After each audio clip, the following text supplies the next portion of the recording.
মদিনার বাজার দিয়ে নবীজি যাচ্ছেন, নবীজির একটা ওট পছন্দ হয়েছে। তো নবী ওটের মালিকের কাছে গিয়ে জিজ্ঞেস করলেন, ভাইয়া এই ওটটার দাম কত? ওই দামাদামি হলো, নবী সে দামে কিনতে রাজি হলেন, কিন্তু নবীর কাছে তখন অর্থ ছিল না। তখন নবীজি ওনাকে বললেন, আপনি আমাকে ওটটা দেন, আমি এখনই গিয়ে আপনার সেই প্রাপ্যটা পাঠিয়ে দিচ্ছি। ওটের মালিক ওনাকে ওটটা দিয়ে দিলেন। আশেপাশে যারা ওটের মালিক ছিল সবাই জিজ্ঞেস করতেছে, এই পাগলা, তুমি কি যাকে ওট দিয়েছো তাকে চিনো? বলে যে না। নাম জানো? বলে যে না। পরিচয় জানো? বলে যে না। ঠিকানা জানো? না। তো তুমি যে ওটটা দিয়ে দিলা, উনি যদি ওটার টাকাটা না ফাটায় তখন তো তুমি লসের মধ্যে চলে যাবা। সে ওটের মালিক বলে, এত সুন্দর নুরানি চেহারাওয়ালা কখনো বাটপার হতে পারে না, কখনো চিটার হতে পারে না, কখনো মিথ্যুক হতে পারে না।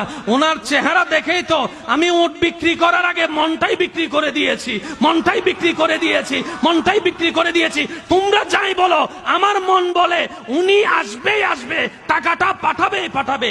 এই কথা বলতে না বলতে কিছুক্ষণ পরে নবীজির একজন সাহাবা এসে বলছেন, একটু আগে একজন ওট নিয়ে গিয়েছেন, কাছ থেকে ওটের মালিকটাকে একটু দেখতে চাই। উনি বলে যে আমার থেকে। তো উনি বললেন, আমাদের নবী আপনার থেকে ওটটা নিয়ে গিয়েছেন, ধরেন ওটের টাকাটাও দিয়েছেন, আপনাদের খাবার জন্য কিছু খেজুরও হাদিয়া পাঠিয়েছেন, খেজুরও হাদিয়া পাঠিয়েছেন। ওই ওটের মালিক বলে, ভাইয়া টাকাটাও রাখেন, খেজুরটাও রাখেন, আগে আমাকে ওনার কাছে নিয়ে যান। আমি ওট বিক্রি করি নাই, আমার দিলটাই বিক্রি করে দিয়েছি। ওনার চেহারা মোবারক দেখে আমার মনটাই পাল্টাই গিয়েছে, আমি কালিমা পড়ে মুসলমান হয়ে যেতে রাজি আছি। সুবহানাল্লাহ।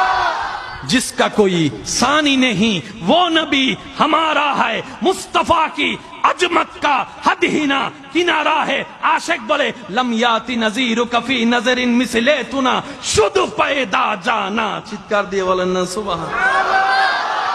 ওই নবীটা কাদের নবী? হয় নাই, সবার আওয়াজ বলেন, ওই নবীটা কাদের নবী? আমাদের কি ভাগ্য সে নবীর উম্মত হতে পেরেছে। আর একটু জোরে